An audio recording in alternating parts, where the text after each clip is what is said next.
Hadouken! Every generation throws up their freaky one-hit wonder musical gimmicks. Today, it's anyone Scottish who wins the X Factor.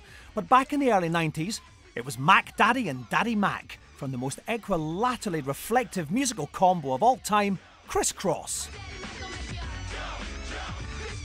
You caught the bug, didn't you, a little bit? I confess to thinking they were pretty damn cool. Like, you know, House of Pain, jump around, Crisscross, jump. It was all about jumping in the early 90s. Let's not pretend we hated it at the time. Thinking it was a good all song. right. You know, Crisscross will make you jump. I think a lot of people have forgotten that Daddy Mac will also make you jump. Crisscross wearing their trousers backwards. I mean, we may laugh now, and it was a real novelty, but I wouldn't be surprised if a band came along and did that now and people would perhaps buy into it. Back to front, upside down. Was it back to front and inside out? I mean, I actually saw people walking down the road with their, you know, shirt and trousers facing the other way. You know where they got the idea from? Me. Oh. Yeah. Do you remember Comic Relief? You used to do Comic Relief at school, and you used to have to do a random thing for Comic Relief. Yeah, and yeah. one year, Hey, a wacky bath of baked beans. Yeah, and Crazy. my wacky idea one year before Crisscross was wearing my clothes backwards. Thank you. Never did that. Did you, Matt? No, you did, never, you? no. I just don't know You're why a bit you would. defensive about that, you sure?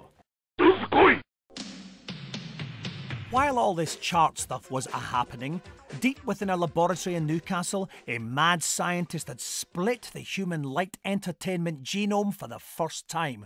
One half was called the ant, the other half was called the deck, and the womb that spat them out was called Biker Grove. Grove! Ooh, Biker, yeah. It put Newcastle on the map. I remember the two ginger siblings, the ugliest children on television. All I remember really from Biker Grove is that me and all my friends would just try and do the Biker Grove accent, which I'm not going to do now because it will sound like I'm being really insulting, but that's all I remember. Everyone trying to do Biker Grove. Biker Grove, no matter what you get out of Biker Grove, no matter what you thought of Spoggy and the whole of that puberty thing, it didn't matter. The only thing to come out of Biker Grove was, "Me eyes, man, I can't see." Why, I am blind, man! Got paintballed in the eyes, didn't he? And then they did that rap. See, Let's Get Ready to Rumble was brilliant. No matter what anyone says, Let's Get Ready to Rumble were great lyrics, weren't they? Let's get ready to rumble. Let's get ready to rumble. You know, that's what it made you want to do. Let's rumble. You know, you saw those two sort of archetypal males.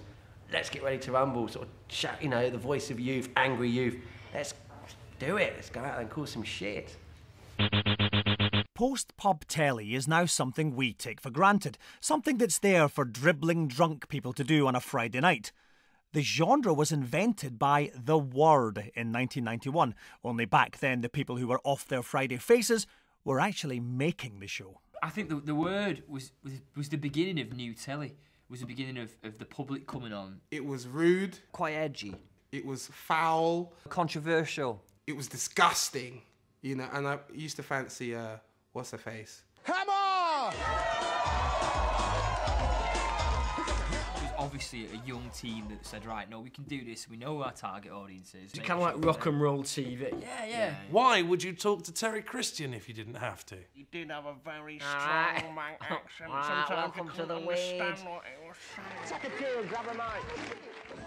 There it is, there you go. There was the guy who I remember seeing retching because he ate a pubic hair sandwich.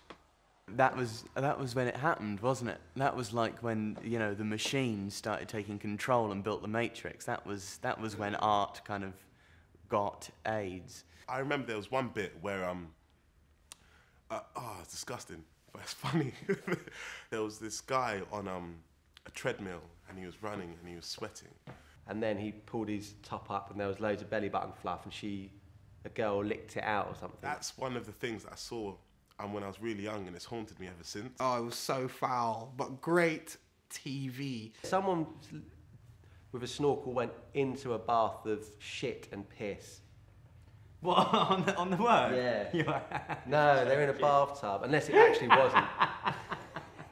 That is bullshit. Why would you sit in a bathtub full of manure? Classic. They need to bring back The Word. It was such an absolute great show. I don't know why they took it off. Hadouken!